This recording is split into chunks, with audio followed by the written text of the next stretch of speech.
காலை வணக்கம் புதியகம் எஃப்எம் ஸ்டேஷன்ல இனியாவே இன்று கேட்க ஆரம்பிச்சிருக்கீங்க. வருணன் சௌமியா கூட காலை வணக்கம். காலை வணக்கம். ஓகே, காலையில வீட்ல இருந்து கிளம்பி நம்ம ஆபீஸ்க்கு வந்திருப்பீங்க இல்லையா? அப்போ வந்து கிளைமேட் எந்த மாதிரி இருந்தது? கிளைமேட் என்ன சொல்ற மாதிரியா இருக்குன்னு கேக்குறேன் நான். எப்படி இருந்தது அதுதான் கேக்குறேன். எப்படி இருந்தது? அதாவது இந்த ஃபாரினர்ஸ் எல்லாம் பாத்தீங்கன்னா பீச்ல படுத்து டேன் பண்ணுவாங்க. நம்மளுக்குலாம் அப்படி இல்ல, ஃபேன் லெவலுக்கு நம்மளுக்கு டேன் ஆயிடுது. ஏங்க 6 மணிக்கேவா வெயில் இருந்தது? 6 மணிக்கு வெயில் இருக்காவா? சாயந்தரம் 6 மணி வரைக்கும் வெயில் இருக்குன்ற. அதுவும் வந்து சரிதான். இப்போ வந்து லைஃப் ஸ்பேனா வந்து வெயில் வந்து இன்க்ரீஸ் ஆயிட்டே போகுது. முன்னால 8 மணிக்கு தாங்க வெயில் வரும், இப்ப 6 மணிக்கெல்லாம் வெயில் வந்துருது. அதாவது யாராவது ஒரு விருந்தாளி வந்துட்டு நம்ம கூப்பிடாம வீட்டுக்கு வந்துட்டு ஒரு 2 நாள் தங்கிட்டு போயிருவாங்கன்னு பார்த்தா ஒரு 2 வாரம் தங்கிட்டாங்கன்னா ஒரு கடுப்பு இருக்கும்ல, அந்த அளவுக்கு இந்த ஏப்ரல் மேல இருந்தே ஒரு கண்டினியூஷனா இங்கேயே டேராவை போட்டுக்கிட்டு இருக்குங்க இந்த வெயில். பாவங்க சூரிய பகவானை வந்து இப்படி எல்லாம் நீங்க போயிட்டு அடுத்த வருஷமாவது வர சொல்லுங்க. எவ்வளவு நாள் நாங்களும் பொறுத்துக்கிறது? இப்ப வந்து ஒரு புது சட்டை வாங்கிட்டு ஒரு குட்டி ஓட்ட விழுந்தாலே நம்மளால பொறுத்துக்க முடியல. ஆனா அந்த வெயில் கிட்ட இருந்து நம்ம எல்லாம் ஒரு கொடையா பாதுகாத்து நீங்க இவ்வளவு நெகட்டிவா பேசுறதா நான் வந்து சொல்றேன். அவர் வந்து அவரோட வேலையை கரெக்டா பண்ணிட்டு தான் இருக்காரு. நாம தான் என்ன பண்ணோம்னா நடுவில் நிறைய வேலைகள்லாம் வந்து பண்ணிட்டு அவரோட அந்த இன்டென்சிட்டி வந்து அதிகமா நம்ம மேல படுற மாதிரி நாமளே பண்ணிக்கிட்டோம். நீங்க சொல்றது பார்த்தா ஓசோன் லேயர்ல நம்ம தான் ஊதுபத்தி வச்சு ஓட்ட போட்ட மாதிரி இல்லங்கிறீங்களா? அதுதாங்க வந்து உண்மையா நாம பண்ண நிறைய விஷயங்கள் தான். நேச்சர் பாத்தீங்கன்னா வந்து சன்னையும் நம்மளுக்கு வந்து கொடுத்திருக்கு, மூனையும் கொடுத்திருக்கு, ஒரு அழகான உலகத்தையும் கொடுத்து அந்த உலகத்தை வந்து சன் கிட்ட வந்து பாதுகாக்கிறதுக்காக நிறைய விஷயங்கள் அட்மாஸ்பியர்ல கிரியேட் பண்ணியும் கொடுத்துட்டாங்க. நாம என்ன பண்ணோம், உனக்கு மட்டும் தான் அவ்வளவு தெரியுமா, அதுக்கு மேல எங்களுக்கு தெரியும்ன்ற மாதிரி அதை டேமேஜ் பண்ணிட்டோம். இப்போ வந்து வெயில் அதிகமா இருக்கு, என்னோட ஸ்கின்லாம் வந்து டேன் ஆகுது, இது வருது அது வருது அப்படின்னு வந்து கம்ப்ளைண்ட் பண்றது வந்து தப்பு வரும். கரெக்ட்டுங்க. இருக்கிறத வச்சு சந்தோஷப்படாம இந்த வரதட்சணை கிரீடியில வாங்குற மாதிரி ஒரு ஏசி வாங்குறது, 2 ஃப்ரிட்ஜ் வாங்குறது, அப்புறம் 4 கார் வச்சு ஓட்டுறது, தேவையில்லாம வண்டி ஓடிட்டு இருக்கிறது, அப்புறம் இண்டஸ்ட்ரி எல்லாம் வந்து புகையா விட்டுறது அப்படின்னு சொல்லிட்டு காரணங்கள் சொல்லிட்டு போயிட்டே இருக்கலாம். ஆனா வந்து யார் மேலேயோ பழிய மட்டும் போட்டுற முடியாது. நிறைய பேருக்கு இதை பத்தி விஷயமே ஃபுல்லா தெரியல. ஏன்னா குளோபல் வார்மிங் அப்படிங்கிற வார்த்தை எல்லாருக்கும் தெரிஞ்சுக்க தவிர்த்து அதுக்கான காரணங்கள் யாரா கேட்டா வந்து 1-2 தான் வந்து கரெக்டா சொல்லுவாங்க அப்படின்னு. இன்ஃபேக்ட் வந்து இந்த ஓசோன்ல ஓட்ட விழுந்திருக்கு அப்படிங்கிறது உண்மையா ஓட்டன் அப்படிங்கிறது வந்து கிடையாது. ஏன்னா வந்து குட் ஓசோன் பேட் ஓசோன் அப்படிங்கிறது இருக்கான். ஸோ இந்த குட் ஓசோனுடைய அந்த லெவல் வந்து கம்மியாயிடுச்சு. அதனால தான் நம்மளுக்கு நிறைய பாதிப்புகள்லாம் வந்து ஏற்படுது அப்படின்னு நம்மளுக்கு தெரிஞ்ச சில விஷயங்கள் வந்து சொல்லினாலும் இன்னைக்கு வந்து வேர்ல்டு ஓசோன் டே. ஓகே, இந்த ஓட்ட விழுந்தா அடைச்சிடலாங்க ஏதோ தச்சு, பட் ரவா ஜல்லட மாதிரி ஆயிடுச்சுன்னா எப்படிங்க அடைக்கிறது அப்படின்னு சொல்ல வராங்க சௌமியா. ஸோ இது மாதிரி நிறைய பிரச்சனைகள் நம்மளெல்லாம் பேசாத பிரச்சனைகள்லாம் பத்தி பேசுறதுக்கு முன்னாடி நம்ம கெஸ்ட் வந்து ஒரு சூப்பரான ஆப்டான கெஸ்ட் வந்து பேச போறாங்க. அவர் வந்து எக்ஸ்பீரியன்ஸ்ல பாத்தீங்கன்னா இந்த மாதிரி விஷயங்கள்ல வந்து அக்குவேற ஆணி வேற தெரிஞ்சவர் அப்படின்னு கூட சொல்லலாம். அவர் வந்து நம்ம கிட்ட சொல்றதுக்கு முன்னாடி வழக்கம் போல இவ்வளவு பிரச்சனைகள் இருந்தாலும் பீஸ்ஃபுல்லா ஒரு முத்திரை கத்துக்கலாம். பார்க்கலாம். வணக்கம். நலம்பெறும் முத்திரைகள் மற்றும் விரல்களை மருத்துவர் வரிசையில் இன்றைக்கி நம்ம பார்க்க போகிறது வந்து அடிக்கடி மலம் கழிப்பது அப்படின்ற ஒரு பிரச்சனைக்கான தீர்வு. இந்த மாதிரி இருந்துச்சுன்னா என்ன அறிகுறிகள் இருக்கும் அப்படின்னா, வயிற்றில் வந்து வலி இருக்கும், வாயு அதிகமாக இருக்கும், நெஞ்சு எரிச்சல் இருக்கும், அதே சமயத்தில் வந்து உடல் சோர்வாக இருக்கும், சாப்பிட்ட உடனே நமக்கு வந்து மலம் கழிக்க வேண்டும் என்ற உணர்வு இருக்கும், ஆசன வாயில் வந்து ஒரு விதமான அரிப்பு இருக்கும். இந்த மாதிரியெல்லாம் இருந்துச்சுன்னா நமக்கு வந்து இரிட்டபிள் பவல் சிண்ட்ரம் அப்படின்னு சொல்லக்கூடிய இந்த நோய் இருக்குதுன்னு அர்த்தம். அடிக்கடி மலம் கழிக்கும் பிரச்சனைக்கு உண்டான 3 முதிரைகளில் முதன்மையான முதிரை அப்படின்னு பார்த்திங்கன்னா கவளி முதிரை, 2வது சூச்சி முதிரை, 3வது சமித்து முதிரை. இந்த 3 முதிரைகளையுமே ஒன்றன் பின் ஒன்றாக நம்ம செஞ்சுட்டு வரணும். முதல்ல கவளி முதிரை எப்படி செய்கிறதுன்னு பார்ப்போம். பார்த்திங்கன்னா உங்களுடைய கை விரல்களில் ஆள்காட்டி விரலுக்கும் பெருவிரலுக்கும் இடையில் இருக்கக்கூடிய இந்த வி ஷேப் 2 கைகளிலுமே இருக்கும். ஒரு கையில் இருக்கக்கூடிய இந்த வி ஷேப்பை மற்றொரு கையினுடைய ஆள்காட்டி விரல் மற்றும் பெருவிரல் நுனியால் இப்படி ஒரு அழுத்தம் கொடுத்து பிடிக்க வேண்டும். இந்த இடம் வந்து கவளி வருமம் அப்படின்ற இடம். இந்த அடிக்கடி மலம் கழிக்கும் பிரச்சனைக்கு ஒரு தீர்வு கிடைப்பதற்கு தூண்டுகோலாக அமையக்கூடிய முதல் முதிரை இது. இந்த முதிரைக்கு பெயர் கவளி முதிரை. இது இடது கையில் முதல்ல 10 நிமிஷமும், அதே மாதிரி வலது கையில் 10 நிமிஷமும் நம்ம செய்யணும். இது 20 நிமிடம் அப்படின்றது இடது கையில் 10 நிமிஷம், வலது கையில் 10 நிமிஷம். 2வது முதிரை பார்த்திங்க அப்படின்னா சூச்சி முதிரை. இது எப்படி செய்யணும்னா 2 கைகளிலும் முஷ்டி முதிரை வைங்க. முஷ்டி முதிரை வைக்கிறது அப்படின்னா கை விரல்களை நன்றாக சுருட்டி உள்ளங்கையில் ஒரு அழுத்தம் கொடுத்து பெருவிரலை கொண்டு வந்து மோதிர விரல் மேலே வச்சுக்கிறது. வச்சுட்டு ஆள்காட்டி விரலை மட்டும் நீட்டி இப்படி வெளிப்புறமாக திருப்பி வைக்கணும். உள்ளங்கை வந்து இப்போ கீழ்ப்பக்கமாக திருப்பிக்கணும். 2 ஆள்காட்டி விரல்களுமே கொஞ்சம் இப்படி வளைந்த நிலையில், இந்த மாதிரி வளைந்த நிலையில் இப்படி இருக்கணும். இந்த முதிரைக்கு பெயர் சூச்சி முதிரை. இது 2வது செய்யணும். 3வதாக பார்த்திங்கன்னா சமித்து முதிரை. இந்த சமித்து முதிரை எப்படி செய்யணும்னா நம்மளுடைய 2 கைகளிலும் இப்படி வச்சுக்கோங்க. வலது கையில் வந்து சமான முதிரை வைத்து ஆள்காட்டி விரலை மட்டும் நீட்டிக்கணும். சமான முதிரை என்பது 4 விரல்களையும் குவித்து பெருவிரலோடு தொடுவது. ஆள்காட்டி விரலை மட்டும் இப்படி நீட்டிக்கணும். இந்த மாதிரி இருக்கணும். இது சமித்து முதிரைக்கான முதல் படி. 2வது படி இடது கையில் வந்து பிருத்திவி முதிரை செய்யணும். இந்த மாதிரி செய்வது. இது ரெண்டும் சேர்ந்த கலவை சமித்து முத்திரை. இந்த மாதிரி 3 முத்திரைகளையும், அதாவது கவளி முத்திரை, சூச்சி முத்திரை, சமித்து முத்திரை, இந்த 3 முத்திரைகளையும் வரிசைப்படி ஒன்றன் பின் ஒன்றாக 20-20 நிமிடம் செய்ய வேண்டும். இந்த முத்திரைகளை செஞ்சுட்டு அதுக்கப்புறம் என்ன பண்ணணும் அப்படின்னா, முக்கியமான ஒரு தீர்வு இருக்குது. இந்த மாதிரி அடிக்கடி மலம் கழிக்கும் பிரச்சனை வந்து நமக்கு தொடர்ந்து இருந்துக்கிட்டே இருக்குது. ஏதாவது ஒரு நாள் இருக்குன்னா இந்த முத்திரைகளே சரியாயிடலாம். தொடர்ந்து இருக்குது அப்படின்னா நம்ம வந்து தினந்தோறும் இந்த முத்திரைகளையும் செய்ய வேண்டும். அதே சமயம் இசப்பக்கோல் அப்படின்னு சொல்லி ஒரு பொருள் வந்து நமக்கு இன்றைக்கி எல்லா கடையிலுமே கிடைக்கும். அந்த மாதிரி மளிகை கடையில் கிடைக்கக்கூடிய இசப்பக்கோல் அப்படின்ற அந்த விதையினுடைய தோல் இது. இந்த இசப்பக்கோல் பவுடரை வாங்கி என்ன பண்ணுங்கன்னா, ஒரு பெரிய டேபிள் ஸ்பூன் அளவுக்கு எடுத்து வெதுவெதுப்பான தண்ணியில் நல்லா ஆற்றி காலையில் எந்திரிச்ச உடனே வெறும் வயிற்றில் சப்பி அதை குடிக்கணும். இதை வந்து தினந்தோறும் 21 நாள் செஞ்சுட்டு வாங்க. அது கூடவே இந்த முத்திரைகளையும் செஞ்சுட்டு வாங்க. அடிக்கடி மலம் கழித்தல் அப்படின்ற ஒரு அதிபயங்கரமான ஒரு பிரச்சனைக்கு உங்களுக்கு எளிய முறையில் தீர்வு கிடைக்கும். இது எப்படி நமக்கு தெரியும்னா, ஒரு 4-5 நாட்களிலேயே குடல் பகுதியில் இருக்கக்கூடிய அந்த வீக்கமெல்லாம் குறைந்து வயிறு வந்து கொஞ்சம் அப்படியே வத்தின மாதிரி தெரியும். இதெல்லாம் வந்து உடனடியாக நமக்கு தெரியக்கூடிய அறிகுறிகள். வாயு தொந்தரவு வந்து அடிக்கடி வாயு பிரியறது வந்து குறைஞ்சிருக்கும். மலக்குடல்கள்லாம் வந்து கொஞ்சம் இறுக்கமாகும். இந்த மாதிரி அற்புதமான பலங்களை தரக்கூடிய இந்த 3 முத்திரைகளும் இந்த மூலிகையும் நீங்கள் அவசியம் தெரிந்து வைத்திருக்க வேண்டும். இதை பற்றிய குறிப்புகளை மற்றவர்களுக்கும் கற்றுக் கொடுங்கள். நலம் பெற வாழ்த்துகிறேன். வணக்கம். இந்த தியானம் பண்ணிருக்கும் போது இந்த முத்திரை பண்ணிக்கிட்டே நம்புறீங்கல்ல நான் சொல்றத? சரி சொல்லு. ஓசோன்ல உள்ள ஓட்டையை கூட அடைச்சிடலாம், ஆனா மனசுல இருக்க ஓட்டையை எப்படிங்க அடைக்க? ஓட்டையை அடைக்க முடியாதுங்களா? ஐயோ நீங்க இருக்கீங்க பாத்தீங்களா, எல்லாத்துக்கும் ஒரு தத்துவம். மனசுல இருக்க ஓட்டையை கூட அடைச்சிடலாம், வாயில இருக்க ஓட்டையை எப்படிங்க அடைக்கிறது? கரெக்ட். அதனால நான் என்ன பண்ண போறேன்னா, உங்க வாய் அடைக்கிறதுக்காக ஒரு பிரேக் விட போறேன். புதியகம் FM ஸ்டேஷன்ல. இது இனியவை இன்று.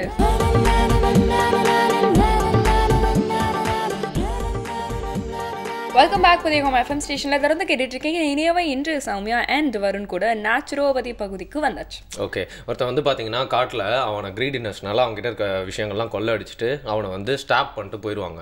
அப்படியே எல்லாருமே போயிட்டோன்னே அங்க இருக்கிற நேச்சர்லாம் என்ன பண்ணும், குட்டி குட்டி இலை பூ எல்லாமே அவன் கிட்ட வந்து வேர்கள்லாம் அவனை பிடிச்சி அப்படியே எல்லாருமே போயிட்டோன்னா அந்த நேச்சரே வந்து அவனை சரி பண்ணிடும். ஒரு ஹாஸ்பிட்டல் இன்டென்சிவ் கேர்ல வச்சு எப்படி சரிப்படுத்துவாங்களா அது மாதிரி வந்து அவனை அப்படியே சரிப்படுத்திடும். இது வந்து நம்பத்துக்கு ரொம்ப கஷ்டமா ஃபேண்டசி மாதிரி இருந்தா கூட இன்டைரக்டா தான் ட்ரூத்.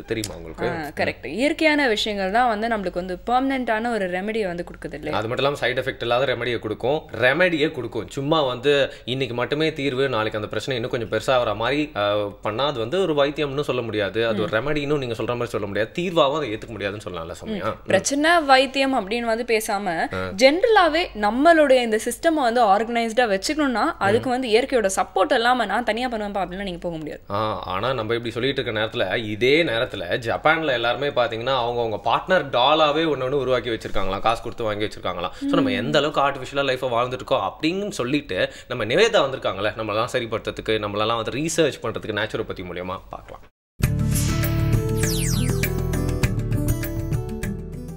இன்னைக்கு நம்ம உடம்போட மிகப்பெரிய கழிவு நீக்க உறுப்பான தோல் பற்றி தெரிஞ்சுக்க போகிறோம். நம்ம உடம்புடைய மிகப்பெரிய உறுப்பு தோல்.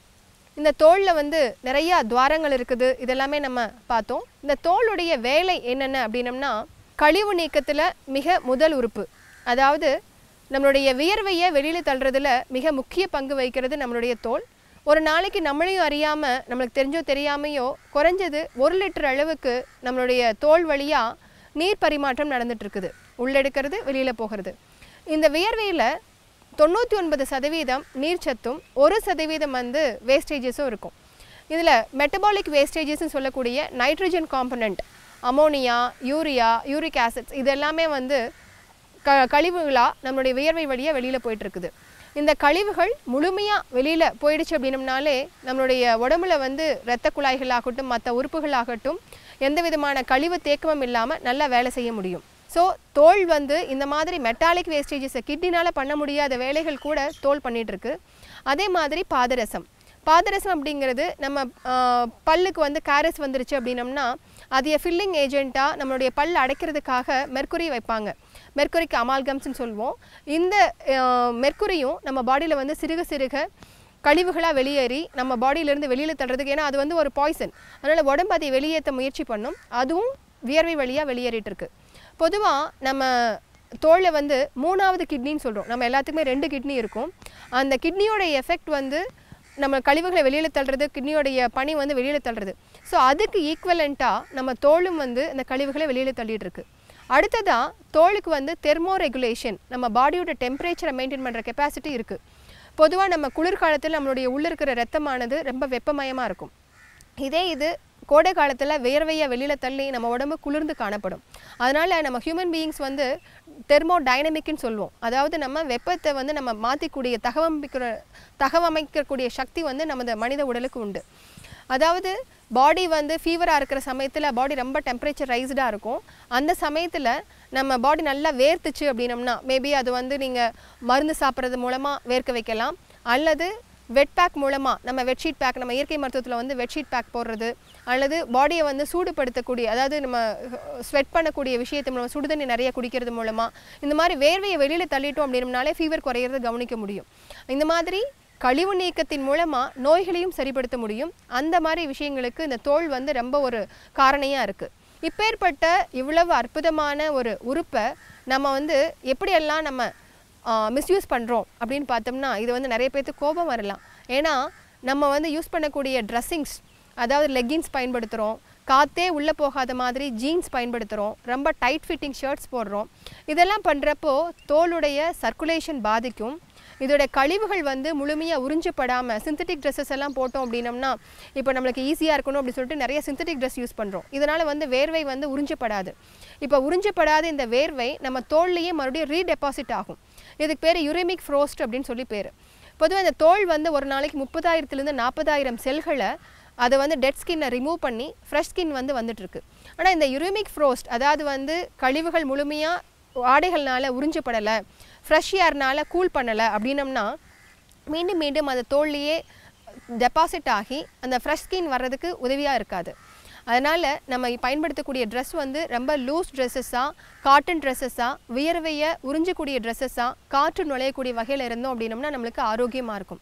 மேலும் இந்த தோலுடைய ஆரோக்கியத்தை எப்படியெல்லாம் காப்பாற்றலாம் அப்படின்னம்னா நம்ம பாடிக்கு வந்து ஆயில் மசாஜஸ் எடுக்கிறது மூலமாக, ஏர் பாத் எடுக்கிறது மூலமாக, சன் பாத் எடுக்கிறது மூலமாக, வாட்டர் அப்ளிகேஷன்ஸ் மூலமாக தோலுடைய ஆரோக்கியத்தை காப்பாற்ற முடியும். அடுத்து வரக்கூடிய நாட்களில் இது ஒவ்வொன்றை பற்றி நம்ம விரிவாக பார்க்கலாம். அதாவது இந்த மாதிரி நேச்சுரை பற்றிலாம் கேட்குறப்போ வந்து உங்களை மாதிரி ஆட்கள்லாம் திருந்துவாங்களா அப்படின்னு நான் டெய்லி கடவுளை வேண்டிகிட்டு இருக்கேன். வேண்டிட்டு இருக்கீங்க, நல்லா வேண்டிக்கோங்க. ஏன்னா வந்து நான் தான் நிறைய தடவை உங்களுக்கு டிப்ஸ் வந்து கொடுத்துட்டு இருக்கேன். அப்படியா? இப்பெல்லாம் சொன்னீங்கன்னா நான் பிரேக்ல ஓடி போயிடுவேன் சொல்லிட்டேன். ஓடி இருங்க, ஃப்ரெஷ் ஆங்கிற தேட வேண்டிய ஒரு கட்டாயமும் வந்துருச்சு அப்படின்னு நான் சொல்லுவேன். குளிச்சுட்டு வருவாங்க, நீங்களாம் பிரேக்ல எங்கேயும் போயிடாதீங்க, நான் திருப்பி வந்து உங்களெல்லாம் காப்பாற்றுறேன். புதிய எஃப்எம் ஸ்டேஷன்ல இனியாவை இன்று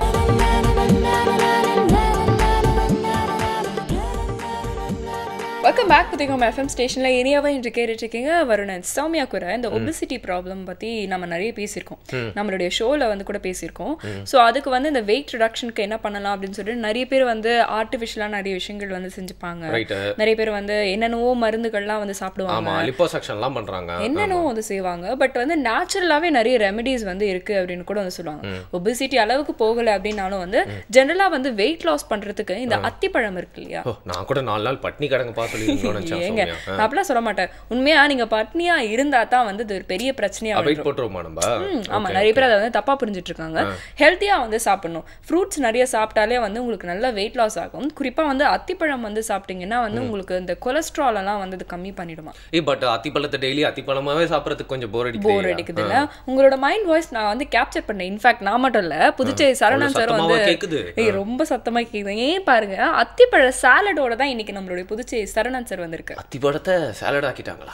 பார்க்கலாம். அனைவருக்கும் வணக்கம். இன்றைய பசுமை உணவுகள் பகுதிக்கு உங்களை வரவேற்பதில் மகிழ்ச்சி அடைகிறேன். இன்றைக்கி நம்ம செய்ய போகிற உணவு அத்திப்பழ சாலட். எப்படி சாலடுக்கு முன்னாடி என்ன தேவைன்னு பார்க்கலாம். அத்திப்பழம், முந்திரி, உலர் திராட்சை, மாம்பழ துண்டுகள், மாதுளம்பழ முத்துக்கள், பலாப்பழம், வாழைப்பழம், தேன். முதல்ல நம்ம எந்த அளவுக்கு, அதாவது நிறைய பேர் என்ன சொல்லுவாங்கன்னா எந்த சேலட் பண்ணுறோம் அந்த பழம் அதிகமாக இருக்கணும் அப்படின்னு சொல்லுவாங்க. அப்படிலாம் எந்த அவசியம் கிடையாது. நம்ம தேவைக்கேற்ப தான் நம்ம சேலடே பண்ணுறோம். அதனால் அத்திப்பழம் அதிகமாக இருக்கணும் கம்மியாக இருக்கணும் அப்படிலாம் கிடையாது. நம்ம சுவை எது அதிகமாக விரும்புகிறோமோ அதை இது கூட சேர்த்துக்கலாம். நம்ம அத்திப்பழம் நிறையா இருக்கணுன்றது நல்லது. நிறைய இல்லாத பட்சத்தில் அப்படி ஒன்றும் அவசியம் கிடையாது. அத்திப்பழத்துக்கு பாதி அளவு மாம்பழம் போடணும். இதில் மாதுளை முத்துக்கள், சாறுள்ள பழம் இதில் சேர்ந்தால் தான் இந்த அத்திப்பழத்தை வந்து குளுக்கோஸை மாற்றும். அதனால் சாறுள்ள பழத்தில் மாதுளை முத்துக்கள் கொஞ்சம் சேர்க்குறோம். சதவீத பழங்கள் அதிகமாக சேர்க்கறதுக்கு அத்திப்பழம் கூட சேர்க்கறதுக்கு காரணம் என்னென்னா இந்த அத்திப்பழம் சுவை கூட்டுறது அதிக சதவீத பழம் வேணும். இதை நல்ல குளுக்கோஸாக மாற்றி உடனடியாக வந்து நம்ம வந்து சக்தியை அளிக்கணும்னாக்கா அதுக்கு வந்து சாறுள்ள பழங்கள் வேணும். இப்போ பலாப்பழம் சேர்த்துக்கிறோம், பலாப்பழ துண்டுகள் பொடியாக நறுக்கி சேர்த்துக்கிறோம். சம அளவே போடலாம், ஒன்றும் இது கிடையாது. வாழைப்பழம் நமக்கு தேவை, அப்படி வாழைப்பழம் வேணும்னா சதவீத பழத்தில் வாழைப்பழம் சேர்த்துக்கலாம். வாழைப்பழத்துக்கு பதில் வந்து ஆப்பிள் சேர்த்துக்கலாம், கொய்யாப்பழம் சேர்த்துக்கலாம். என்ன பழம்னா நமக்கு வந்து எளிமையாக கிடைக்குதோ அது சாப்பிடும் போகக்கூடிய தன்மையில் இருக்கும் அதெல்லாம் சேர்த்துக்கலாம். முந்திரி, திராட்சை. இந்த முந்திரின்னா பருப்பு வகை சேர்ந்தது. முந்திரி பருப்பு வகை வேறு வந்து பருப்பு வகை பார்த்தீங்கன்னா முந்திரியோட காஸ்ட்லியாக இருக்கும். அதனால் முந்திரி தான் இருக்கிறதுல ரொம்ப கம்மியான விலையுடையது. இதை விட கம்மியான விலையுடையது நிலக்கடலை சேர்த்துக்கலாம். நிலக்கடலை வறுத்த வேர்க்கடலை சேர்த்தா ரொம்ப சுவையாக இருக்கும். எது சேர்த்தாலும் ரொம்ப சுவையாக இருக்கும். இப்போ இதை கிளறிட்டு இப்போ நம்ம சர்வ் பண்ணும்போது தேன் சேர்த்துக்கணும். இப்போ இதில் தேன் சேர்க்கக்கூடாது. சர்வ் பண்ணும்போது மேலோட தேன் சேர்த்து அந்த தேனோட சேர்த்து சாப்பிடணும். அப்போ தான் வந்து கரெக்டாக இருக்கும். பார்த்தீங்கன்னா அத்திப்பழம் வந்து சமமாக கலந்துருக்கும். இது நீங்கள் மாம்பழ சேலன்னு சொல்லிக்கலாம். ஆனால் அத்திப்பழம் வந்து ஏன் சொல்கிறேன்னா அத்திப்பழமும் மாதுளம்பழம் சேர்த்துனா ரத்த சோகை உள்ளவங்களுக்கு அதிகமாக ரத்த விருத்தி கொடுத்து சிகப்பணுக்களை வலுவூட்டக்கூடியது, ரொம்ப நல்ல உணவு. இப்போ இது மேலே லேசாக தேன் இப்படி கலந்துக்கணும். இப்போ சாப்பிடும்போது பார்த்திங்கன்னா ஒவ்வொரு பழத்துண்டுகளுக்கும் ஒரு தேன் கலந்து சாப்பிடும்போது ரொம்ப சுவையாக இருக்கும். தேன் பழங்கள் கூட சேர்க்கும்போது இது வந்து ஏற்கனவே வந்து குளுக்கோஸ் இல்லையா, குளுக்கோஸ் கூட இன்னும் ஒரு மருந்து பொருள் சேர்க்குறோம், ப்ரிசர்வேட்டிவ் சேர்க்குறோம், இயற்கை ப்ரிசர்வேட்டிவ் சேர்க்குறோம். அதை இயற்கை பதப்படுத்துறதை சேர்க்குறோம். அது சேர்க்கும்போது பார்த்தா இன்னும் சுவை கூடுதலாக ஆக்கி நம்ம உடம்புல உடனே எனர்ஜி ஏற்படுத்தும், உடம்பு சுறுசுறுப்பாக இருக்கும், எந்த விதமான சோர்வும் ஏற்படாது. இந்த மாதிரி பழசாலை சாப்பிடும் சோர்வு எதுவும் ஏற்படாது. வேறு ஒரு நல்ல பசுமை உணவோட அடுத்த நிகழ்ச்சி சந்திக்கலாம். நன்றி. அந்த அத்திப்பழ சாலடுக்கு ஒரு salute, hats off to you sir. கொஞ்சம் ஓவரா இருக்கும், ரொம்ப இல்ல ஃப்ரீயா தருவாரு அப்படின்னு பார்த்தேன் நான். ஃப்ரீயா வந்து தரதுக்கு வந்து அது என்னங்க, ரொம்ப ஒரு வேல்யூபிளான ஒரு விஷயத்தை வந்து நம்ம ஃப்ரீயாலாம் எதிர்பார்க்க கூடாது. அப்ப அத்திப்பழத்தை வாங்கி நம்மளே சாலட் போட்டு சாப்பிடணும் அப்படிங்கிறீங்க.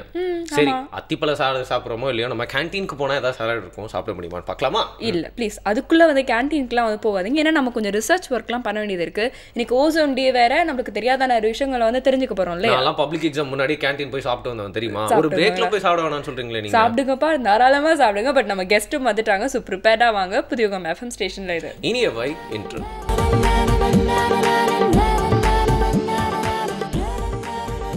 வெல்கம் பேக் புதியுகம் FM ஸ்டேஷன்ல இனியவை என்று கேட்டுட்டு இருக்கீங்க. தொடர்ந்து பேசிட்டு இருக்கோம் சௌமியா அண்ட் வருண். ஓசோன் லேயரை பத்தி வந்து பேச போறோம்.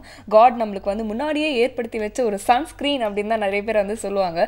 நேச்சுரலான ஒரு ப்ரொடெக்ஷன் லேயர் அப்படின்னு சொன்னா அதுலயும் நிறைய பிரச்சனைகள் சிக்கல்கள் இருக்குன்னு தானே சொல்றாங்க. குழந்தைகிட்ட வந்து இதை பண்ணாதான்னு சொன்னா அதை பண்ணி தான் டேமேஜ் பண்ணிடும் ஒரு பொருள். அதே மாதிரி வந்து ஓட்டை விழுந்துருச்சுன்னு சொன்னோன்னே இன்னும் அந்த ஓட்டையை பெருசாகணுன்றதுக்காக நிறைய பேர் கான்ட்ரிபியூட்லாம் பண்ணிட்டு இருக்காங்க. பட் அந்த பிரச்சனையை பத்தி எல்லாருக்குமே தெரிஞ்ச அளவுக்கு அதை சார்ந்து தெரிய வேண்டிய நிறைய பிரச்சனைகள் பத்தி யாருக்கும் தெரியாம இருக்கு அப்படிங்கறதுனால அதை பத்தி விளக்கி சொல்றதுக்காக இன்னைக்கு யார் வந்திருக்காங்க, ஸ்பெஷல் கெஸ்ட் வந்திருக்காரு டேவிட் அவர்கள். இவர் வந்து ஒரு சோஷியல் ஒர்க்கர், ஆக்டிவிஸ்ட். அது மட்டும் இல்லாம புவி பாதுகாப்பு மக்கள் இயக்கம் அப்படிங்கிற அமைப்போடைய நிறுவனர். ஓகே, மிக்க நன்றி.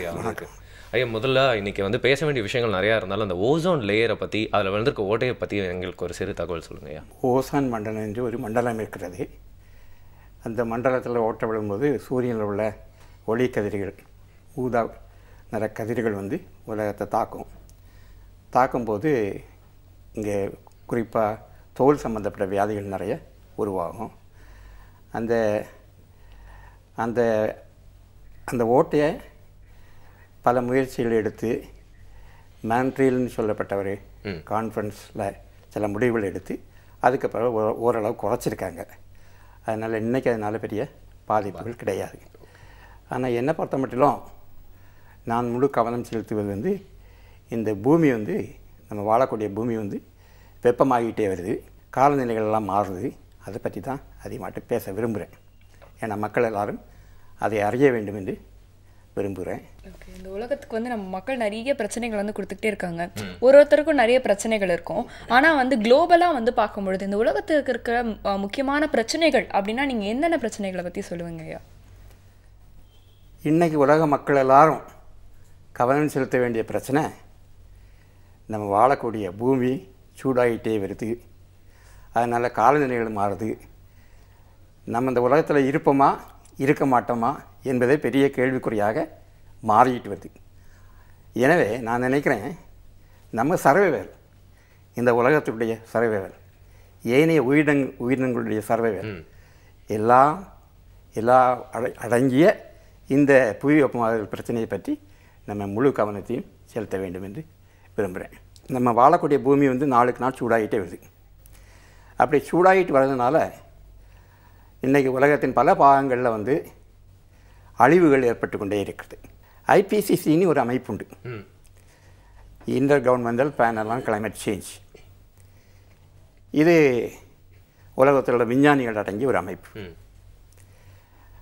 அவர்கள் அறிக்கைகளை 5 அறிக்கைகளை வெளியிட்டிருக்கார்கள்.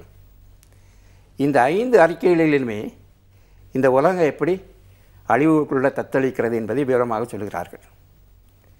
உலகத்தின் எல்லா பாகங்களும், எந்த பாகங்களும் விதிவிலக்கல்ல, உலகத்தின் எல்லா பாகங்களும் நம்ம பூமி சூடாகினால பாதிக்கப்பட்டுள்ளது. நார்த் போல் சவுத் போல் எல்லாமே எல்லாமே. முதலாவது நம்ம ஆர்டிக் பகுதி, கிரீன்லேண்ட் பகுதி, இதெல்லாம் பனி பிரதேசங்கள். இங்கு உள்ள இந்த பகுதிகளெல்லாம் வெப்பமாகி மிந்தி ஐஸ் கட்டிகளாக இருந்த அந்த பகுதிகளெல்லாம் இப்போது மக்கள் வாழக்கூடிய பகுதிகளாக மாறியிருக்கு. க்ரீனான பகுதியாக மாறிடுச்சு. க்ரீன் சொல்ல முடியாது, எப்படி இருந்தாலும் மக்கள் வாழக்கூடிய புழங்கக்கூடிய பகுதியாக மாறி இருக்கிறது. நிறைய டூரிஸ்ட் அங்கே போகிறாங்க. இப்போ மற்ற பகுதிகளை போல் அதுவும் மாறிக்கொண்டே வருகிறது. அதுக்கு அர்த்தம் அங்கே இருந்த பனிக்கட்டிகள்லாம் உருகிட்டே வருது. அப்போ அங்கே வாழ்ந்த மக்கள் அவருடைய வாழ்நிலையெல்லாம் பாதிக்கப்பட்டுச்சு. அங்கு வாழ்ந்த மக்கள், ஏனைய உயிரினங்கள் எல்லாம் பாதிக்கப்பட்டிருக்கு. பாதிக்கப்பட்டிருக்க மட்டும் இல்லாமல் அந்த ஆர்டிக் ரேஞ்சில் இந்த வெப்பமெல்லாம் மாற வர்றதுனால உலகத்தின் மற்ற பாகங்களையும் அது தாக்கம் இருக்குது. ஏன்னா அது ஒரு போலார் ஒரு நம் பூமியை பொறுத்தளவில் அது வந்து ஒரு என்ன சொல்லலாம், துருவப்பகுதியில் ஒரு மாற்றங்கள் நடக்கும்போது உலகத்தின் மற்ற பாகங்களையும் பாதிக்கும். இப்போ பெரிய ஆபத்து என்னென்னா, நமக்கு தென் பகுதியில் வந்து அண்டார்டிகா ரீஜன் இருக்குது. அண்டார்டிகா ரீஜன் வந்து ஒரு பெரிய ரீஜன், ஒரு ஒரு கண்டம். 150 கிலோமீட்டர் ஆழத்தில் பனி படலம் அப்படி இருக்குது. அங்குள்ள கிளைமேட் வந்து -200. அந்த பகுதி இப்போ வெப்பத்தினால் சலதளித்து கொண்டே இருக்கிறது. குறிப்பாக வெஸ்டர்ன் அண்டார்டிக் ரீஜன். அங்கே உள்ள பனிகளெல்லாம் உருகிறதுன்னு சொன்னால் இந்த உலகத்தில் எத்தனையோ மீட்டர் அளவு கடல் மட்டம் உயர்ந்துடும். ஆனால் அவைகள் உருகி முழுவதும் உருகுவது சாத்தியமில்லை. அப்படி ஆனால் இப்போ உருக ஆரம்பித்து விட்டது கொஞ்சம் மட்டும். அப்போது இதனால் கடல் மட்டங்கள் உயர்ந்து விட்டது. கடல் மட்டம் உயர்வதற்கு 2 காரணங்கள் சொல்லப்படுது விஞ்ஞானிகளால். ஒன்று வந்து இந்த பனி பிரதேசங்களில் உள்ள பனிகளெல்லாம் உருகி அது கடல் மட்டத்தை உயர்த்துகிறது. 2வது, இந்த பூமி எப்படி சூடாகிறது தரைப்பகுதி, அதே போல் கடலும் சூடாகிறது. கடல் உப்பு கலந்த அந்த கடல் சூடாகும்போது அது ஒவ்வொரு துளியும் விரிவடைகிறது. ஆகவே கடல் நீர், அந்த நீர் என்ன செய்கிறது, அப்படி அளவை கூட்டுகிறது அப்படின்னாலே அதனுடைய மட்டம் உயருகிறது. இந்த 2 காரணங்களினாலும் கடல் மட்டங்கள் உயர்ந்து கொண்டே வருகிறது. இந்த கடல் மட்டம் உயர்வு என்பது நமக்கு ஒரு பெரிய சவாலான ஒன்று. அது எந்த அளவு உயர்கிறதோ அதை பொறுத்து அழிவுகளும் உலகத்தில் இருக்கும். இந்த கடல்கள் உருகிறபடினாலே, இந்த கடல் மட்டம் உயர்கிறபடினாலே வருங்காலத்திலே பெரிய பிரச்சனைகள் உருவாக இருக்கிறது.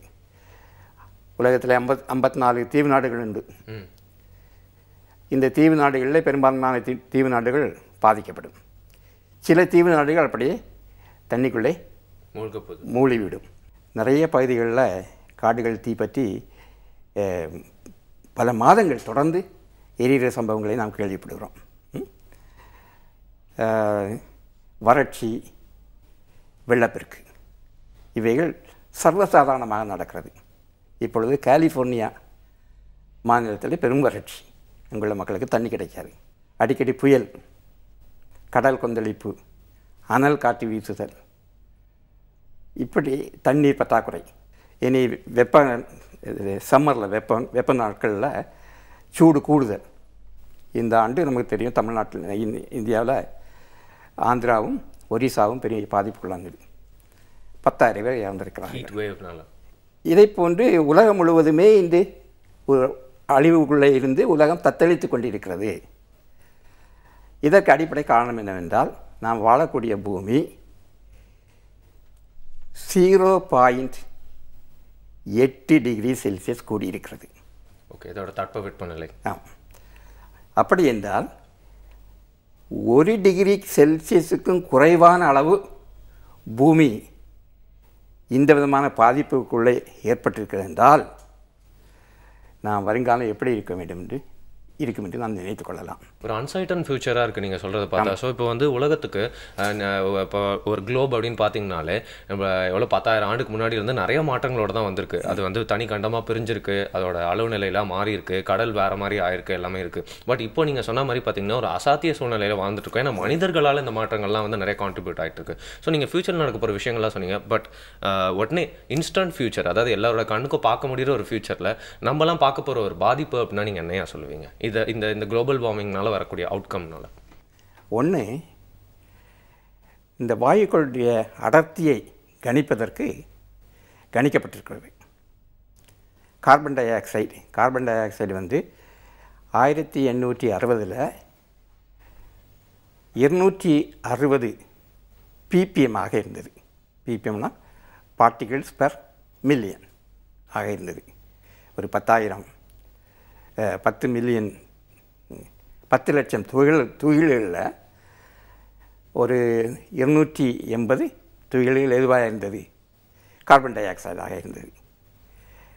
இன்றைக்கி வந்து 400க்கு மேலே அடர்த்தி கூடியிருக்கிறது. அப்போது அடர்த்தி கூடும்போது வெப்பமும் கூடும். இந்த ppm அளவு குறையும் போது வெப்பம் குறைந்துவிடும். இப்போ சாதாரணமாக கார்பன் டை ஆக்சைடு ரொம்ப முக்கியமான ஒரு வாயு. கார்பன் டை ஆக்சைடு வந்து இறங்குமுகமாக அதனுடைய ppm குறைந்து கொண்டே வரும்போது உலகத்தில் பனிக்கட்டிகள் இருக்கும், பனியாக குளிர்ச்சி இருக்கும். எனக்கு ரொம்ப குறையும் போது மனிதர்களே இங்கே வாழ முடியாது. சில கிரகங்கள் அப்படி தான் இருக்கிறது. ஆனால் இந்த கார்பன் டை ஆக்சைடு கூடும்போது ஏறுமுகமாக அது கூடிக்கொண்டே இருக்கும்போது வெப்பம் கூடிக்கொண்டு அது வாழ முடியாத இன்னொரு சூழ்நிலையை உருவாக்கும். அதுதான் அதனுடைய விஞ்ஞானம். அதை நாம் கணிக்கும்போது இன்று 400 ppm ஆக உயர்ந்திருக்கிறது. 400 ppm என்று சொல்வதே அதிகம். இது 350க்குள்ளே இருந்திருக்க வேண்டும். ஆனால் இப்பொழுது 400 ஆக இருக்கிறது. இனி 450 இன்னொரு 10-20 ஆண்டுகளில் வந்துடும். 450 ஆகிவிட்டது என்றால் நம்ம ரொம்ப சிக்கலுக்குள்ளே போயிட்டுருக்கோன்னு அர்த்தம். அதுக்கு பிறகு நிலைமைகளை மாற்றி அமைப்பது ரொம்ப சிரமம், முடியாத காரியம். இது ஒன்று. ரெண்டாவது, ஐபிசிசியுடைய அறிக்கை, IPC intergovernmental panel on climate change, விஞ்ஞானிகள் அடங்கிய அமைப்பு, அவருடைய கணிப்பின் பிரகாரம் நாம் 2 டிகிரி செல்சியஸ்க்கு மேலே காரணம் கொண்டும் போகக்கூடாது.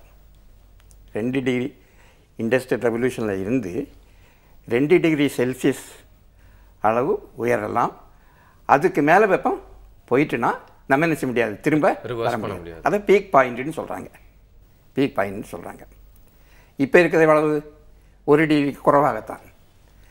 இந்த 2 டிகிரியை நாம் அடையும் போது நம்ம நினச்சிவோம் அந்த பேரழிவுக்குள்ளே நுழைஞ்சிரும். இப்போ வந்து 1 டிகிரிக்குள்ளே இருக்கும். சரி, இந்த 1 டிகிரிலேருந்து இந்த 2 டிகிரிக்கு நேராக ஒரு பயணம் இருக்குது இல்லையா? அந்த 1 டிகிரிலேருந்து 2 டிகிரிக்கு நேராக இருக்கக்கூடிய அந்த பயணத்தில் நிறைய அழிவுகள் நடக்க இருக்கிறது. அதில் தான் நிறைய தீவுகள் முங்கி போகும். நம்ம சில பூமியில் பெரும் மாற்றங்களை நம்ம பார்ப்போம். நமக்கு சிக்கலான ஒரு வாழ்க்கையை கொடுக்கும், உண்டாக்கிவிடும். 2 டிகிரி போன பிறகு நிச்சயம் முடியாது, திரும்ப மாற்றி அமைக்க முடியாது. அது 3 டிகிரியாக வரும், பிறகு 4 டிகிரியாக போகும். இந்த நூற்றாண்டின் இறுதி 2100 4 டிகிரி ஆகும் என்று சொல்கிறார்கள். இன்னைக்கு ஓசோன் லேயரை பற்றி புவி பாதுகாப்பு மக்கள் இயக்கத்துடைய நிறுவனர் டேவிட் அவர்கள் நிறைய விஷயங்கள் நம்மளுக்கு சொல்லிட்டு இருக்காரு. இன்ஃபேக்ட் இந்த ஓசோன் லேயர் அப்படிங்கிற பிரச்சனை தாண்டி இன்னைக்கு வந்து புவி வெப்பமயமாகுதல் அப்படிங்கிறது ஒரு பெரிய பிரச்சனையா இருக்கு. குளோபல் வார்மிங் அப்படிங்கிற ஒரு எழுத்துக்களை வந்து நம்மளுக்கு தெரிஞ்ச நாள்ல இருந்து நம்ம அதை கேட்டிருப்போம் இல்லையா? உங்களுக்கே தெரியும், நம்ம அட்லாஸ் பார்த்தா எல்லாருக்குமே தெரியும், குட்டி குட்டி ஐலாண்ட்ஸ்க்கு முன்னாடி கடல்லாம் எவ்வளோ பெருசா இருக்கு அப்படின்னு சொல்றது. குளோபல் வார்மிங் மூலியமா நிறைய ஐலாண்ட்ஸ்லாம் கூட உள்ள போகுது அப்படின்னு சொல்லிட்டு நிறைய பேர் சொல்லியிருக்காங்க. அதை பத்தி நம்ம வந்து தீர விசாரிச்சது இல்லை, நிறைய தெரிஞ்சுக்கிட்டது இல்லை. ஸோ அந்த மாதிரி நிறைய கேள்விகள்லாம் தொடர்ந்து இருக்கு. ஆனால் ஒரு சின்ன இடைவெளிக்கு அப்புறமா தொடர்ந்து புதிய FM ஸ்டேஷன்ல இது இனியவை என்று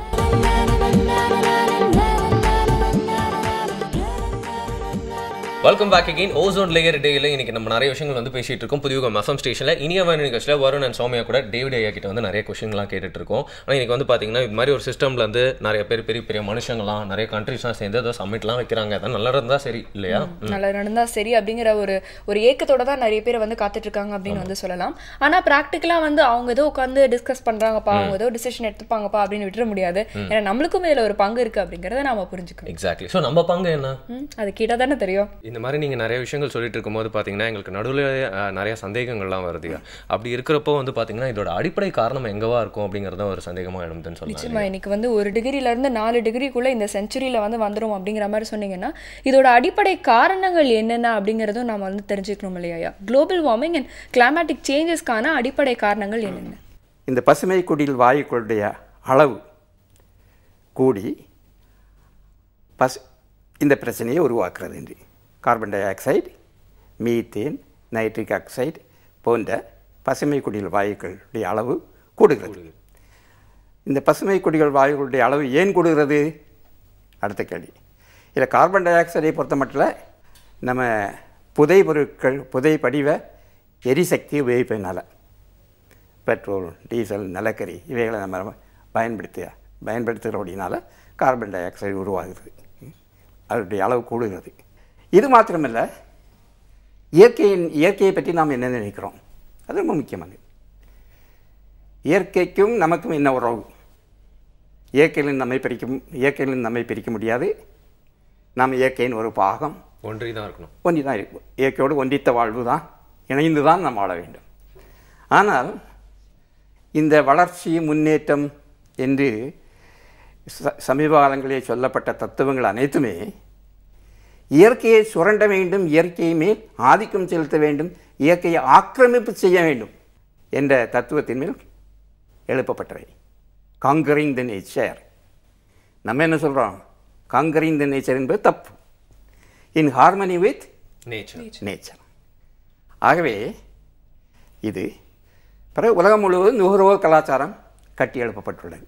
இந்திய பொருளாதாரம் மக்கள் பொருளாதாரமாக இல்லை, அது யாருடைய பொருளாதாரமாக இருக்கிறது? முதலாளிகளோட பொருளாதாரம், பன்னாட்டு கம்பெனியுடைய பொருளாதாரமாக இருக்கிறது. வளர்ச்சி என்று சொல்வது அவருடைய வளர்ச்சி, யாருடைய வளர்ச்சி அல்ல, மக்களுடைய வளர்ச்சி. ஆகவே ஒன்று விஞ்ஞானிகள் சொல்லுகிறபடி இந்த கிரீன் ஹவுஸ் கேஸஸ் முக்கியமான காரணம். இந்த கிரீன் ஹவுஸ் கேஸஸ் ஏன் உருவாகிறது என்றால் இந்த உலகம் தப்பிதமான பாதையிலே சென்று கொண்டு இருக்கிறபடியினாலே இது உருவாகிறது. ஐயா நீங்கள் இப்படி சொல்கிறப்ப தான் ஐயா, இப்போ ஃப்ரான்ஸில் பாரிஸில் யாரோ மீட்டிங் போடுறாங்க, நம்ம நியூஸ் பேப்பரில் படிச்சுட்டு அப்படியே விட்டு போயிடுறோம். பட் நம்ம சென்னையில் இருக்க பாரிஸில் இருக்கவங்களும் அதை பற்றி யோசிச்சு ஒரு தனிப்பட்ட முறையில் தனி மனிதனா என்ன செய்ய முடியும் அப்படிங்கிறது ஒரு கேள்வியாக இருந்தது அப்படின்னு சொல்லலாம். ஐயா சொல்லும்போது வந்து கூட வந்து பன்னாட்டு நிறுவனங்கள் அப்படின்னு வந்து நீங்கள் மென்ஷன் பண்ணியிருந்தீங்க ஐயா. அதில் வேலை செய்கிறவங்களும் மனிதர்கள் தான். அந்த ஒரு போர்வையை விளக்கிட்டு வந்தால் அவங்களும் மனுஷங்க தான், அவங்களும் இந்த விஷயத்துக்கு வந்து எஃபெக்ட் ஆகிட்டே தான் இருக்காங்க அப்படிங்கிறது ஒரு நிதர்சனம் இல்லையா? ஸோ ஒரு தனி மனிதன் இந்த விஷயத்துக்காக என்னென்ன விஷயங்கள்லாம் செய்யணும்னு நீங்கள் வந்து சொல்லுவீங்க ஐயா? உலகத்தில் நிறைய அமைப்புகள் உருவாயிருக்கு. நம்மளை போல பொதுமக்கள் மத்தியில் இருந்து நிறைய கோஷங்கள் வருது. என்ன கோஷம்னா, இன்றுள்ள அமைப்புகளையும் மாற்றுவோம், இன்றுள்ள பொருளாதார அரசியல் அமைப்புகளையும் மாற்ற இருக்கணும், ஆன்மீகம் இருக்கணும், இயற்கைக்கு ஒத்ததாட்டு இருக்கணும், உற்பத்தி வந்து என்ன எல்லாரையும் மனசில் வச்சு உற்பத்தி நடக்கணும் ஒழிய அங்கே ஆடம்பரங்களுக்கு இடம் இல்லை இல்லையா? எல்லாருடைய அடிப்படை தேவை. அப்போது இந்த மாதிரி ஒரு புதிய ஒரு கண்ணோட்டத்தோடு, ஒரு விஷன்னு சொல்லுவோம்ல, தூர காட்சியோடு செயல்பட்டோம் என்றால் தான் இந்த உலகத்தை என்ன செய்ய முடியும், பாதுகாப்பாக வைத்திருக்க முடியும். இது ரொம்ப முக்கியமான ஒன்று. என்ன சொல்வேன்னா, நமக்கு ஒரு நல்ல உலகம் தேவை. நல்ல உலகம்னா ஒரு பூமி பாதுகாக்கப்படணும். பூமி பாதுகாக்கப்பட்டால்தான் நல்ல உலகம் இருக்கும். நல்ல உலகம் இருந்தால் தான் பூமி இந்த ரெண்டு என்னது, இன்டர்கனெக்டட். அப்போது ஒரு நல்ல உலகை பற்றிய ஒரு எதிர்நோக்கு உள்ள செயல்பாட்டாளர்களும் இயக்கங்களும் இந்த உலகத்தில் வர ஆரம்பித்திருக்கிறார்கள். ஆகவே வருங்காலத்தில் ஒரு பெருமாற்றங்களை உலகத்தில் நம்ம எதிர்பார்க்கலாம். இதில் வந்து என்னொன்று சொல்ல விரும்புகிறேன். நம்ம எல்லாருக்கும் பங்கு இருக்குது. இது நம்ம உலகம், நம்ம வாழ்கிறோம், நம்ம பிள்ளைகள் வாழ போகிறாங்க, நம்ம பேர பிள்ளைகள் வாழப்போகுது, நம்மளோட ஏனைய உயிரினங்களுக்கு ஜென்ரேஷன் இருக்குது. நம்ம இயற்கையில் ஒரு பாகம், இயற்கை இருக்கிறது. அப்போது இதெல்லாம் இருக்கணும்னு சொன்னால் எல்லாருக்கும் என்ன உண்டு, பங்கு உண்டு. எல்லாருக்கும் ஒரு பங்கு உண்டு. தனிப்பட்ட முறையில் ஒவ்வொருத்தரும் என்ன பொறுத்தோம்னா வாழ்வை பற்றி சிந்திக்கணும். பெரிய மனமாற்றம் தேவை, வாழ்மையில் எளிமை தேவை, இயற்கையோடு ஒன்றித்த வாழ்வு தேவை. அதுக்கு அர்த்தம் என்னென்னா, இயற்கை விவசாயம், இயற்கை மருத்துவ முறைகள், இவைகளுக்கு மறுபடியும் உற்சாகம் கொடுக்கணும். ஏன்னா இதெல்லாம் ஒரு பாகம். இனி அன்பை பரப்பணும். எங்கேயுமே நினைக்கக்கூடாது, ஹேட்ரட் இருக்கக்கூடாது. ஒரு சோஷியல் சேஞ்ச் அப்படி உருவாகும் போது தான் என்ன செய்ய முடியும், இதை உலகத்தை நல்ல உலகமாக மாற்ற முடியும். நல்ல உலகத்திலேயே உலகத்தை பாதுகாக்க முடியும். ஆனால் இன்னொன்று அதே நேரத்தில் சொல்ல விரும்புகிறேன். ஏற்கனவே இன்னும் வெளியிட்டிருக்கோம்ல கார்பன் டை ஆக்சைடு, இதெல்லாம் அதுகளுடைய ஆயுசு எவ்வளோ தெரியுமா? 500 ஆண்டுகள். இப்போ நம்ம ஸ்டார்ட் பண்ண கூட 500 ஆண்டுகள் ஆகும். ஏற்கனவே விட்டதெல்லாம் நிறைய இருக்குது. அந்த விட்டெல்லாம் எங்கே இருக்குது? அட்மாஸ்பியரில் இருக்குது. அது ஒன்றுமில்ல ஆகணும்னா எத்தனை வருஷம் ஆகும்? 500 years. அப்போ தொடர்ந்து என்ன செய்வோம், நம்ம பிரச்சனைகளை அனுபவிச்சு கொண்டு தான் இருப்போம். என்ன இருந்தாலும் உலகத்தை மாற்றி அமைக்கும் போது அந்த பிரச்சனைகளே என்ன செய்வோம், சேர்ந்து தாங்கக்கூடிய சக்தி நமக்கு கிடைக்கும். இந்த உலகத்தில் ஆயுதங்கள் முக்கியமானது. இந்த உலகத்துக்கு ஆயுத உற்பத்தி, யுத்தம், பிறகு சண்டைகள், டிஃபென்ஸ், இந்த மாதிரி காரியங்கள்லாம் நடக்கும். சிலவெல்லாம் ஆயுதங்கள் சண்டைகளை மூட்டியே விடுவாங்க. அப்போ அந்த ஆயுதங்கள் விற்க முடியும். இதெல்லாம் நமக்கு தெரிந்த ஒன்று. சரி, ஆனால் ஆயுதங்கள் என்னத்துக்கு? சண்டை ஏன் நம்ம போடுறோம்? சண்டை இல்லாத உலகத்தை உருவாக்க முடியாதா? அப்போ ஆயுதங்கள்லாம் ஒழிக்கணும். வல்லரசுன்னு நிறைய ஆயுதங்களாக வைத்துட்டு இருக்குது. இது ஒவ்வொரு நாடும் ஆயுதங்களாக வைத்திருக்கு. காம்படிஷன். நமக்கு வரக்கூடிய கான்ஃப்ளிக்ட்ஸ் வரத்தான் செய்யும். அதை தீர்க்கக்கூடிய நல்ல அமைப்புகளை உருவாக்க முடியாதா? அப்போ ஆயுதங்களை அதுவும் ஒரு முக்கியமான நாட்டு இருக்கணும். காரணம் என்னன்னு சொன்னால், அது ஒரு நாடால் முடியாது. உலகம் முழு இந்த கோஷங்கள் எழும்பும்போது முடியும், சாத்தியம் இல்லையா? எல்லா நாடுகளும் சேர்ந்தால் நிச்சயம் முடியும், ஆயுதங்களை ஒழிக்க முடியும். இப்போது ஆயுதங்களுக்கு செலவிடக்கூடிய காசு, பணம், ஆயுதங்களை செலவிடக்கூடிய மனித சக்தி, அந்த மூளை, இதெல்லாம் ஆக்கமான காரியங்களை செலவிட்டால் இந்த உலகம் எங்கேயோ, உலகத்தில் என்ன இருக்காது, வறுமை இருக்காது. மக்களுடைய அடிப்படை தேவைகள்லாம் பூர்த்தி செய்யப்பட முடியும். அப்போ இந்த மாதிரி கோஷங்களும் எழும்புவது ரொம்ப நல்லது. ஏன்னா அந்த ஆயுதங்கள்னால நீங்கள் கடந்த 1ஆம் உலக யுத்தம், 2ஆம் உலக யுத்தம், அதுக்கு இடையில் நடந்த சின்ன சின்ன யுத்தங்களெல்லாம் நீங்கள் பார்க்கும்போது இது அதன் வழியாக உருவான carbon dioxide, greenhouse gases நிறைய. உலகத்தில் டிரான்ஸ்போர்ட்டில் எவ்வளோ கார்பன் டை ஆக்சைடு செலவு வருது டிரான்ஸ்போர்ட்டில் இருந்து, இதெல்லாம் சொல்கிறாங்க. ஆனால் மிலிட்டரியை ஸ்டடி பண்ணலை. ஏன்னா ஸ்டடி பண்ணினா இன்றைக்குள்ள மிலிட்டரி செட்டப்லாம் நிறைய வந்திருக்கும். அதை ஸ்டடி பண்ணதுக்கு சில நாடுகள் எதிர்பார்த்துருந்து. அதனால் என்ன செய்யலாம், அந்த ஐபிசியுடைய ரிசர்ச் ஸ்டடியில் எது கிடையாது, மிலிட்ரி வரல. அப்போ உலகத்தில் ஆயுதங்களை ஒழிப்போம், உலகை பாதுகாப்போம். இந்த மாதிரி கோஷங்கள் உலகம் முழுவதும் உருவானா, இப்படிப்பட்ட தீவிரமான காரியங்கள் உருவானா அதெல்லாம் என்ன செய்ய முடியும், மாற்ற முடியும், உலகத்தை மாற்ற முடியும். நம்ம வருங்காலம் ரொம்ப நல்லாயிருக்கும், நல்ல உலகமாக இருக்கும். இன்னைக்கு வந்து வேர்ல்டு ஓசோன் டே அப்படின்ற விஷயத்தை பற்றி பேச ஆரம்பித்தோம். ஆனால் அந்த பிரச்சனை முடிஞ்சு போச்சு, அது கூட நிறைய பேருக்கு தெரியல. அப்படிங்கிற ஒரு புது இன்ஃபர்மேஷனை எங்களுக்கு சொல்லி எங்களுக்கு தெரியாத நிறைய விஷயங்கள், அதாவது நாங்கள் கேட்ட கேள்விகள் ரொம்ப கம்மியாக இருந்தாலும் பிரச்சனை முழுவதும் முடியலை, என்ன இருக்கானா அது அவ்வளோ முக்கியமில்லை. இப்போ முக்கியப்படுத்த வேண்டியது தான் குளோபல் வார்மிங். ஸோ அதை பற்றி எங்களுக்கு தெரியாத நிறைய விஷயங்கள் இன்றைக்கி சொன்னீங்க. நாங்கள் கேட்குற விஷயங்களோட இன்றைக்கி நீங்கள் சொல்லி நாங்கள் கேட்டு மனசில் வச்சுக்க வேண்டிய கடைபிடிக்க வேண்டிய விஷயங்கள் அப்படின்னா வந்து நிறையா இருக்குது அப்படின்னு சொல்லலாம் இல்லையா? ஒரு தனிப்பட்ட மனுஷனோட கான்ட்ரிபியூஷன் என்னென்ன, அவங்க வந்து என்னென்ன விஷயங்களை மாற்றிக்கணும் அப்படிங்கிறத வந்து ரொம்ப ப்ராக்டிக்கலாக வந்து சொன்னார். ஸோ இயற்கை வழி அப்படிங்கிறது ஒரே ஒரு சொல்யூஷன் அப்படிங்கிறது நம்ம புரிஞ்சுக்கிட்டோம் இல்லையா? எக்ஸாக்ட்லி. அது மட்டும் இல்லாமல் ரொம்ப காம்ப்ளிகேட் பண்ணாமல் ரொம்ப பேராசை இல்லாமல் இருந்தாலே போதும். இந்த சொசைட்டியில் வந்து பீஸ் மட்டும் இல்லாமல் குளோபல் வார்மிங் அப்படிங்கிற அழிக்க முடியாத பிரச்சனையை, இப்போதைக்கு நிலைமைக்கு அழிக்க முடியாத பிரச்சனையை ஈஸியாக வந்து மாற்றிடலாம் அப்படின்னு சொல்லலாம். இன்றைக்கி வந்து எங்கள் கூட நேரங்கள் மட்டும் இல்லாமல் நீங்கள் செய்கிற எல்லா பணிகளையும் வந்து அது மட்டும் உங்களுக்கு தெரிஞ்ச எல்லா இன்ஃபர்மேஷனையும் எங்க கூட ஷேர் பண்ணிட்டீங்க. மிக்க நன்றி. ரொம்ப நன்றி.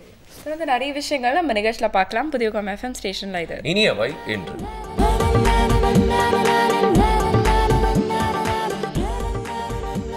புதிய FM ஸ்டேஷனில் திறந்து கேட்டுட்டு இருக்கீங்க. இனியவை இன்று வருணன் சௌமியா கூட நம்மளுடைய கெஸ்ட் பார்த்தீங்கன்னா வந்து ரொம்ப பெசிமிஸ்டிக்காக அந்த மாதிரிலாம் வந்து பேசல. ஏன்னா வந்து பொதுவாக வந்து இந்த மாதிரியான டாபிக்னா வந்து இந்த மனுஷங்க இருக்காங்களே அவங்க என்ன பண்ணிட்டாங்க தெரியுமா, அவ்வளோதான் போச்சு, இதுக்கு மேலே எதுவும் பண்ண முடியாது அந்த மாதிரியான ஒரு ரீதியில தான் நம்ம நிறைய விஷயங்கள் வந்து கேட்டிருப்போம். பட் நம்மளுடைய கெஸ்ட் பார்த்தீங்கன்னா இல்லை, நாம நினைச்சா இப்போ கூட வந்து we can come back to normal. நம்மளுடைய பழைய முறைகளை வந்து ஃபாலோ பண்ணா திருப்பி வந்து அதுக்கான வாய்ப்புகள் நிறைய இருக்கு. கரெக்டான ஒரு லைஃபை லீட் பண்றதுக்கான பீஸ்ஃபுல்லான ஒரு உலகத்தை வந்து உருவாக்கலாம்னு ரொம்ப ஆப்டிமிஸ்டிக்கா பேசினார் இல்லையா? இது குளோபல் வார்மிங் மட்டும் இல்ல, heart warming, mind warming, face warming, people warming, இல்லங்க இன்னும் நிறைய இருக்கு. இல்ல போதும், இதோட நிறுத்துறீங்க. உங்ககிட்ட இந்த டாபிக் எடுத்துட்டு வந்து தப்பு தான். அதனால நான் என்ன பண்ணேன், இப்போ அடுத்த டாபிக் வந்து மூவ் ஆகி போறேன். ஓகே, இறையன் பையஸ் சார் வருவார் இந்த டைம்ல. எஸ், ஆனா அவர் இந்த தடவை என்ன சொல்ல போறாரு அப்படின்னா, உணவு ஆய்வுகள்லாம் வந்து ஒரே மாதிரி வந்து இருக்க மாட்டேங்குது அப்படின்னு சொல்லி. ஓகே, ஏன் அதனால என்ன குறைவு ஏற்படுது? இல்ல அது மாறிக்கிட்டே இருக்கா, அதனால நம்மளுக்கு கரெக்டான விஷயங்கள் தெரியல அப்படின்னு சொல்ல போறாரு. அப்பனா அந்த தரமான உணவு அப்படிங்கிறது வந்து சரியா நம்ம கிட்ட வந்து சேர்றது இல்லையா? அவர் எதை பத்தி பேச போறாரு அப்படிங்கறது நீங்க அவர்கிட்ட தான் கேட்கணும் இல்லையா? பார்க்கலாம். ரிசர்ச் வந்து பலவிதமான ஃபுட் ஆர்டிகல்ஸை பற்றி தொடர்ந்து பலவிதமான முடிவுகளை தெரிவிச்சுக்கிட்டே இருக்குது. ஒரு காலத்தில் பார்த்தீங்கன்னா எதெல்லாம் சத்தானதுன்னு சொன்னாங்களோ அதையெல்லாம் நடுவில் வந்து ரொம்ப கெட்டது அப்படின்னு சொல்லி சாப்பிட வேணான்னு சொன்னாங்க. நம்ம ஆளுங்களுக்கு உடனே பயம், ஐயோ இதை சாப்பிட்டா இதாயிருமே அப்படின்னு. இப்போ பார்த்திங்கன்னா நிறைய ஆய்வு முடிவுகள் வருது. அதெல்லாம் பார்த்திங்கன்னா வேறு மாதிரியாக இருக்குது. ஒரு உதாரணத்துக்கு முட்டையை வந்து ஒரு காலத்தில் ரொம்ப ஒரு சத்தான உணவு அப்படின்னு கருதி, ஏன்னா அதில் வந்து நிறைய B2 இருக்குது, நிறைய வந்து தேவையான வந்து விட்டமின்ஸ்லாம் இருக்குது, அப்படின்லாம் சொல்லி முட்டையை வந்து நிறைய பேர் சாப்பிடுவாங்க. அப்போ நடுவில் வந்து முட்டை ரொம்ப கெட்டது, அதில் கொலஸ்ட்ரால் அதிகமாக இருக்குது அப்படின்லாம் ஒரு தகவல் வந்துச்சு. இப்போ மறுபடியும் என்ன ஆய்வு முடிவுகள் சொல்லுதுன்னா, முட்டை வந்து ஒன்றும் கெட்டது கிடையாது, அதில் ஒமேகா ஃபேட்டி ஆசிட் கூட இருக்குது, நல்ல கொலஸ்ட்ரால் ஃபார்ம் பண்ணக்கூடியது கூட இருக்குது, அதனால் அது ஒன்றும் மோசமான ஃபுட் இல்லை, டயபெட்டிஸ் இருக்கிறவங்க தான் அதை சாப்பிடக்கூடாது, மற்றவங்கெல்லாம் சாப்பிடலாம், அதுக்கும் கொலஸ்ட்ராலுக்கும் சம்மந்தம் இல்லை அப்படின்னு ஒரு ஆய்வு சொல்லுது. இப்போ இந்த ரெட் மீட், சேச்சுரேட்டட் மீட்னு இந்த சிவப்பு மாமிசம் இருக்கு, அது வந்து ஒரு காலத்தில் பார்த்திங்கன்னா சாப்பிடுவாங்க நிறையா. அப்புறம் நடுவில் வந்து அது ரொம்ப கெட்டது, கொலஸ்ட்ரால் இன்க்ரீஸ் பண்ணும், அப்படி பல தகவல்கள்லாம் வெளியே வந்துச்சு.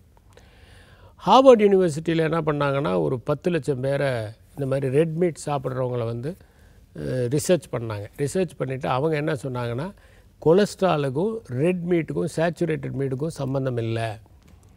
அப்புறம் லண்டன்லேயும் இதே மாதிரி ஒரு ஸ்டடி பண்ணாங்க. ஒரு 4,50,000 பேரை வச்சு பண்ணிவிட்டு அவங்களும் என்ன சொன்னாங்கன்னா, இந்த சேச்சுரேட்டட் மீட்டுக்கும் கொலஸ்ட்ராலுக்கும் ஒன்றும் பிரச்சனை கிடையாது, அது வந்து கரெக்டாக சாப்பிட்டா அது ஒன்றும் ப்ராப்ளம் பண்ணாது அப்படின்னு ஒரு முடிவை சொன்னாங்க.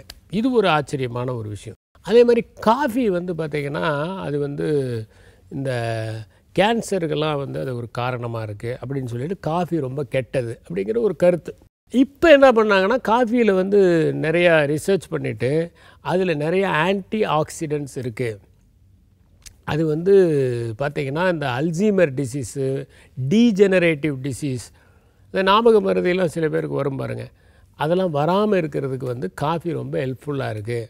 அதனால் காஃபி வந்து ஒரு நல்ல பானம் அப்படின்னு சொல்லி சொல்கிறாங்க. அதே மாதிரி இந்த பட்டர் ஃப்ரூட்னு ஒன்று இருக்கும், அவகேடோ சைனன்சிஸ்னு பேர், அதில் 5% ஃபேட் இருக்குது, அது சாப்பிட்டா கெட்டது, அது நிறைய கொலஸ்ட்ரால் வந்து. அப்போ அது பார்த்திங்கன்னா அதில் டேஸ்ட்டுன்னு ஒன்று இருக்காது, அதை அப்படியே தோல்லாம் சீவிட்டு அதை போட்டு அதில் நடுவில் ஒரு கொட்டை இருக்கும், அதை எடுத்துகிட்டு கொஞ்சம் சர்க்கரைலாம் போட்டு கலந்து சாப்பிடுவாங்க. இப்போ சொல்கிறாங்க அது வந்து ரொம்ப நல்லது, உடம்புக்கு ரொம்ப நல்லது அப்படின்னு.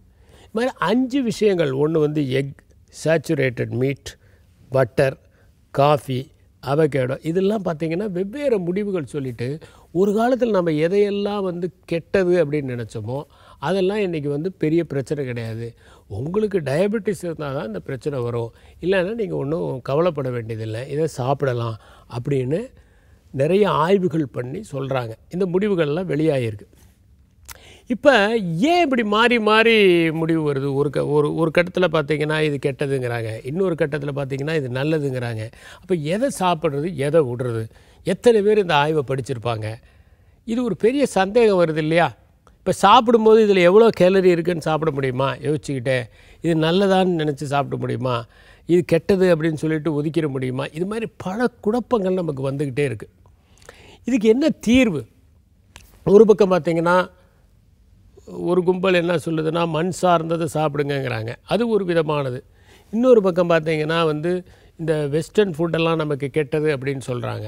இன்னொரு பக்கம் பார்த்திங்கன்னா நாம் பழைய காலத்தில் சாப்பிட்டதான் ரொம்ப நல்லதுங்கிறாங்க. இப்போ என்ன பண்ணுறது, எதை சாப்பிட்றது, எதை விடுறது? இந்த கன்ஃபியூஷன் நமக்கு வரும். இதுக்கு என்ன ஒரே ஒரு சொல்யூஷன்னா, முதல்ல எதை சாப்பிட்டாலும் அளவோடு சாப்பிட்றது நல்லது. ரெண்டாவது, எதை சாப்பிட்டாலும் உடல் உழைப்பு செய்கிறது நல்லது. மூணாவது, எதை சாப்பிட்டாலும் மகிழ்ச்சியோடு சாப்பிட்றது நல்லது. எதை சாப்பிட்டாலும் விழிப்புணர்வோடு சாப்பிட்றது நல்லது. எதையுமே நல்லா மென்று அதுக்கு நல்ல கேப், இந்த திச்னாட்டான்னு தான் சொல்லுவார், என்னென்னா விழிப்புணர்வோடு சாப்பிடுங்க. ஒரு வாயை சாப்பிட்ட உடனே அடுத்த வாயை தட்டில் வைக்காதீங்க. அந்த வாயை சாப்பிட்டு முடிச்சுட்டு எல்லாம் உள்ளே போன பிறகு தான் அடுத்த வாய் சாப்பிட்றதுக்கான உணவை கையில் எடுங்க அப்படிங்கிறார். அது மாதிரி சாப்பிட்டா எந்த உணவுமே ரொம்ப ஆபத்தாக போகாது. நாம் உழைப்பது மிகவும் அவசியம். உடல் உழைப்பும் மூளை உழைப்பிற்கு ஈடாக அவசியம் என்பதை உணர வேண்டும். நன்றி, வணக்கம். skepticalscience.com ஸ்பெல் பண்ணி காமிக்கிறேன். skepticalscience.com. ஓகே, ஸோ இதில் வந்து பார்த்தீங்கன்னா இப்போ வந்து பொதுவாக நம்ம நிறைய விஷயங்களை வந்து கேள்விப்பட்டிருப்போம், சயின்டிஃபிக்காக நிறைய விஷயங்களை வந்து படிச்சிருப்போம். அது ஏன் அப்படி இருக்கு, எதுக்காக இப்படி சொல்றாங்க, எதுக்காக இப்படி ஒரு ரிசர்ச் வந்து போயிட்டு இருக்கு அப்படின்னு அந்த ஒரு ரிசர்ச் பேப்பர்னா அதை பற்றின கேள்விகள் அவங்களே எடுத்து அதுக்கான பதில்களும் அவங்களே கொடுத்துருக்காங்க. ஓகே, நம்ம வந்து செல்ஃப் ரிசர்ச் பண்ணி வந்து நிறைய விஷயங்கள் புரிஞ்சுக்கலாம். கிட்டத்தட்ட ஸோ நீங்க அந்த வெப்சைட் போய் பார்த்தீங்கன்னா நம்மளுக்குள்ள இருந்த டவுட்ஸ் வந்து அந்த இடத்துல வந்து கேள்விகளா இருக்கும், அதுக்கான பதில்களும் இருக்கும் அப்படின்னு வந்து சொல்லலாம். ஸோ அதுலயே வந்து நிறைய டிவிஷன்ஸ்லாம் இருக்கு. இப்போ வந்து ஆன்கோயிங் ரிசர்ச்சஸ்லாம் என்ன இருக்கு, அந்த ரிசர்ச் பேப்பர்ஸ் எல்லாம் இருக்கு இல்லையா, அதெல்லாம் இருக்கும். அதை பத்தின வந்து ஒரு விவாதம்லாம் வந்து இருக்கும். ஸோ அதை வந்து நீங்க படிக்கும்பொழுது உங்களுக்கு இன்னும் நிறைய அண்டர்ஸ்டாண்டிங் இருக்கும். அது மட்டும் இல்லாமல் சயின்ஸ் சம்பந்தமான நிறைய விஷயங்கள், for example how to make sense of alarming sea level forecasts. இப்போ வந்து இந்த sea level பத்தின ஒரு விஷயங்களை பத்தி நம்ம வந்து கேள்விப்பட்டிருப்போம். அதுக்கப்புறம் இந்த அலர்ட்ஸ் பத்தினா நம்ம வந்து கேள்விப்பட்டிருப்போம். பட் ஏன் அது எப்படி இருக்கு, எதுக்காக இப்படி ஒரு விஷயத்தை வந்து செஞ்சாங்கன்ற ஆஸ்பெக்ட்ல இந்த வெப்சைட்ல நீங்க நிறைய விஷயம் வந்து நிறைய क्वेश्चनக்கு வந்து நிறைய ஆன்சர் கிடைக்கும். அதுக்கு ஒரு ஆப்டான வெப்சைட் அப்படி சொல்லிருக்கீங்க. ஸ்கெப்டிக்கல் சயின்ஸ் இல்லையா? யா, இனியவே இன்றைக்கு ஏன் பார்க்கணும் அப்படின்னு இருக்குமா அதுல? இது வந்து அவங்கவங்களே கேட்டுடலாம். கேளுங்க. நீங்க இனியவே தொடர்ந்து பாக்குறீங்க, இல்லனா வந்து ஏதாவது ஒரு பகுதிக்காக பாக்குறீங்களா, இல்லனா நீங்க வந்து டெய்லி இந்த விஷயத்துக்காக இனியவே பாக்குற அப்படின்னு மைண்ட்ல நினைச்சிட்டு இருந்தீங்கன்னா feedback@pudiyugam.tv அப்படிங்கிற மெயில் ஐடிக்கு உங்களோட ஃபீட்பேக் அண்ட் நான் கேட்ட கேள்விக்கான பதிலையும் அனுப்பிடுங்க. ஏன் வந்து பாக்குறீங்க அப்படின்னு. இல்லைனா வந்து டோல் ஃப்ரீ நம்பர் இருக்கு, கால் பண்ணியும் வந்து சொல்லலாம், இல்ல வந்து கடிதம் மூலமா இந்த அட்ரஸ்க்கு நீங்க எழுதியும் அனுப்பலாம். ஏன்னா உங்களுடைய கேள்விகளும் கருத்துக்களும் எங்களுக்கு ரொம்ப ரொம்ப முக்கியம். சின்ன வயசுல இருந்து பாத்தீங்கன்னா இந்த கல்ட், அதாவது நம்ம டிவில பாக்குற விஷயங்கள், படிக்கிற விஷயங்கள்லாம் நம்மளோட லைஃப்ல ஒரு கேரக்டராகவே அமைஞ்சிரும் அப்படின்னு சொல்லலாம். அப்படி டெய்லி உங்க லைஃப்ல ஒரு கேரக்டர் ஆகிறதுக்கு தான் நாங்க ட்ரை பண்ணிருக்கோம். அப்படி எங்களோட நிகழ்ச்சி உங்களுக்கு பிடிச்சிருந்ததுன்னா அதை பத்தி நான் கருத்துக்கள் அனுப்புறதுக்கான அந்த 3 வழிகள் தான் அது. ஸோ மறக்காம அனுப்பிடுங்க. நாங்களும் மறக்காம நாளைக்கு உங்களை டிஸ்டர்ப் பண்ண வந்துருவோம் காலையில புதிய FM ஸ்டேஷன்ல. இது இனியவை இன்று வித் சௌமியா and Varun.